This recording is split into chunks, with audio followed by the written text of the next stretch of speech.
Question number 1. Explain why the most valuable asset of an organization is related to its human resources. The operative word is related, so answer according to that.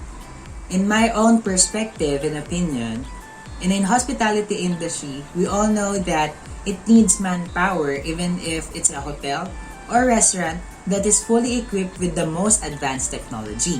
And those technologies still requires a human to operate. Many of the industries nowadays still needs manpower.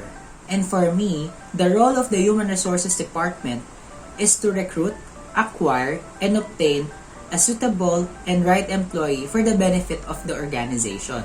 And without those people that are fully skilled, the organizational structure and the whole operation will suffer at the end.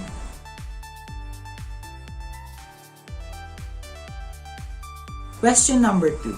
Explain why the work environment, if not conducive for working, may affect the quality along with productivity and efficiency. From the word conducive, it means promoting a friendly working environment for all the employees of an organization. This may improve the working habits of every single employee to do their full potential to do the work activities that needs to be done. If the workplace is toxic and full of negativity throughout the day with the employees or even the organizational management of a private institution, this may result to a negative quality work output of an individual. In general, we should see a person or an employee as a responsible person, not a robot that could just do the task over and over again or a repeated process. The more negative workplace, the lesser the productivity and efficiency of a person will do. If he or she don't even have the eagerness to go to work, what more? What more can he or she can perform the task properly?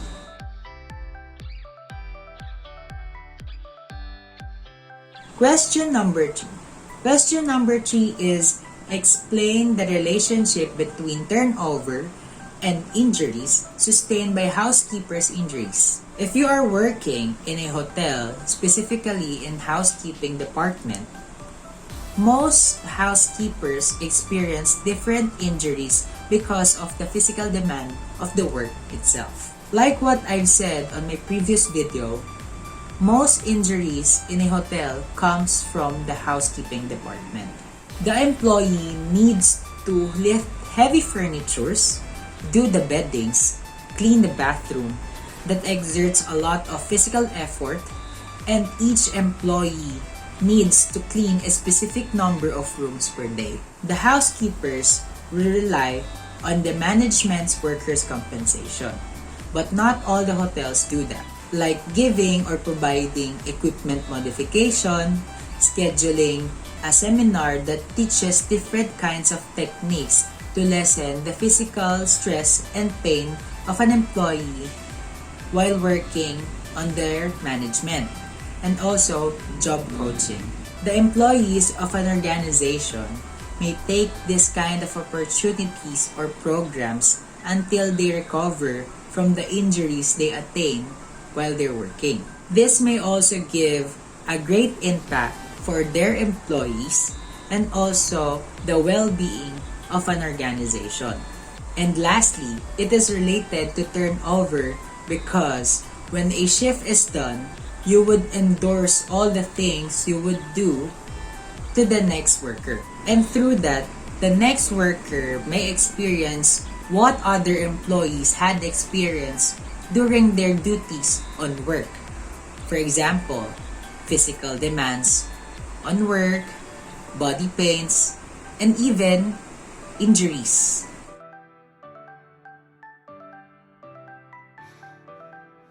Question number 4.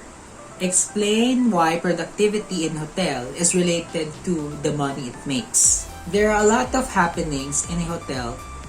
That's why a hotel had different kinds of departments.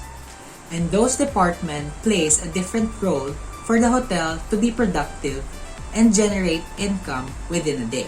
In ergonomics, productivity is equal to money. The more work you perform, the more money you would generate for the hotel. In some instances, the management or the housekeeping department have a fault in giving the right position for the worker or the applicant. Generally saying that we should always look after the capability of a worker because every individual has different kinds of limitation to do work. And also, if he or she can do the minimum physical requirement for that specific job.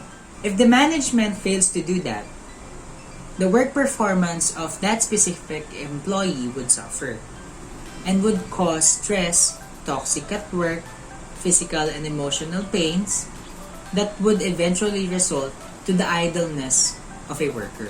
The less productivity of a worker, the lesser the income would generate for the organization or the management itself. And lastly, the more difficulty for the employee to perform the work, the more money would lose for the company in the near future.